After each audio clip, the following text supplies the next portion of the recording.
that Terry McLaurin and Jahan Dotson are freaking ballers. Yep. Tell me I'm wrong, Connor. No, without a doubt. Thank I mean, you. that our next thing we're looking at here is Terry McLaurin because he left this game with a toe injury, but X-rays were negative. You have McLaurin as wide receiver 22, so all eyes to see that he'll be hopefully okay for week 1. And when McLaurin comes out, and not even when McLaurin comes out, because when they play together, Jahan Dotson looks like an absolute stud right now. 5 catches for 76 yards. So He got 7 targets last night, but 5 of those targets came after McLaurin left the game. with this injury you're seeing right here. Yeah. So talk about McLaurin in a second, because I think the jury, we'll find out. He's getting an MRI today. They don't, X-rays were negative. Just to be safe, they're going to be an MRI, but looks like he'll be fine. Terry McLaurin will be fine for the regular season. It's great, and he is going to be wide receiver 1 for the high-flying Commanders offense, right? But Jahan Dotson is really interesting.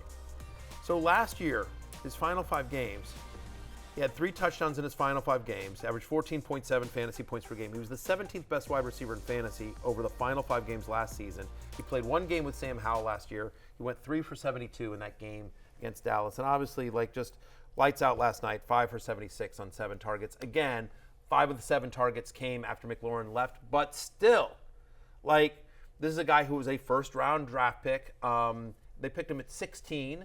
Yeah, they traded back because they were so comfortable. They were so comfortable knowing him. They were I remember the team talking about the fact that they felt like there was 4 or 5 guys that they felt comfortable with, and where they picked, Chris Olave was there. Right. And I remember screaming with the scream take Olave, but they ended up trading back with the Saints. Saints traded up to get Olave, and they were we feel really after the draft in the press conference, it's we liked Olave, we liked Dotson, we knew there were a couple of guys that would be there for us at 16, so that's why we traded back a few spots to get the capital, and we were really happy with Dotson. And I was just it's a little undersized, but all he's done both at Penn State and in the pros is make plays when he's out there, Connor. He's always played bigger than his size. He's excellent at tracking. He's excellent at just securing the ball through contact. And I think the great thing with Dotson going into this year is he's paired with a quarterback now that likes to push the ball, and Dotson is a guy that likes to win in the intermediate and the deep range of the field. So I think the matchup, Jay, with Howell throwing to Dotson is a way better fit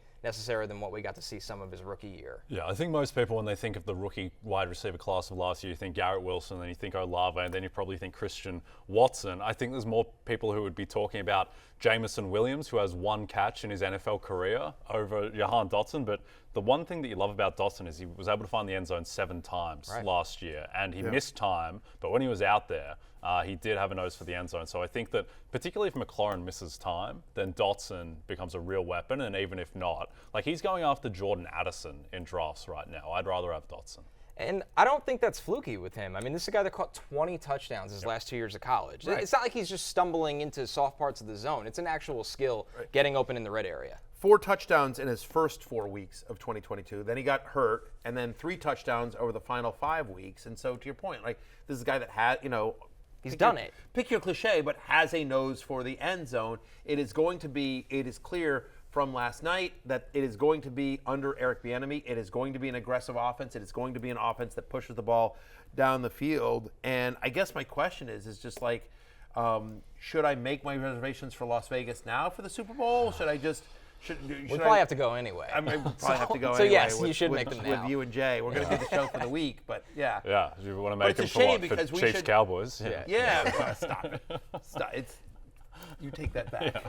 We're not moving this show on until you take that back. Commanders Browns. There you go. Now you're Whoa, talking. I don't thriller. care who we play in the finals. Also That's notice fine. the Jacoby Brissett Bowl. Yeah. Oh, the Jacoby Brissett Bowl. That's the Super Bowl we're looking for. Look, Commanders Chiefs is fine. The Eric Bieniemy Bowl. Yeah, there exactly. we go. Yeah, you're not scared. Howell of and Mahomes, the 2 best quarterbacks in the NFL, facing off against each other. Be great. Stranger things have happened. Stranger things. I walk that back. No, Yeah. that would be the strangest thing that's happened. Jay, how about this backfield? Whatever. There's optimism in Washington, guys. I'm excited. How about this backfield, Brian Robinson and Antonio Gibson? Everybody's trying to figure out the roles for them. Obviously, we know Brian Robinson, classic in between the tackles runner, Gibson more an athletic pass catcher.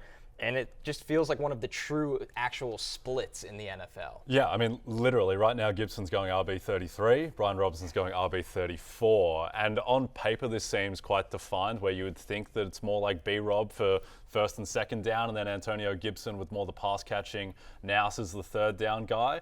I think Robinson has a lot more upside though, and his yards per carry stuff wasn't good last year, but his PFF grade was elite. And just watching him, he just seemed to pass the eye test where he just runs angry. And I wonder if, Connor, do you think he has any upside in the passing game where he can add something there? He has soft hands, and he's good in space because he's so big. People don't realize how big of a running back this is. And let's not forget, last year he was coming off of being shot. Oh, yeah. So, I mean, Comeback player of the year. I mean, legitimately, the fact that he even looked decent last year, he was a really productive player when he got his chances last year at Alabama. So I think he does because he can catch the ball. He just doesn't have the ability of Antonio Gibson in terms of, I can run a wheel route, I can win down the field as well. So I think that's the thing to watch. But the fact that he got a couple of catches yesterday just shows you that, like, you see some Brian Robinson footage right here for you.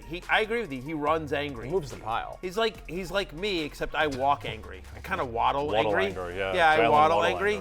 angry. But there's the touchdown to Antonio Gibson, who's another guy that also, look, I think, to me, I feel like you'll see Robinson on first and second down most often. You'll see Gibson on third down most often. But I think what this does is it gives them versatility. They're not scared to throw it to Robinson on first or second down.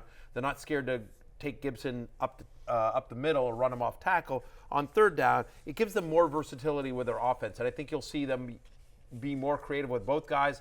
Wouldn't be surprised to see both of them in the backfield at some point. Who would you take? I have Gibson ranked a little bit higher than Robinson just because of the passing down work. But look, this is the easy comparison, but I don't think just because it's easy that it's necessarily wrong.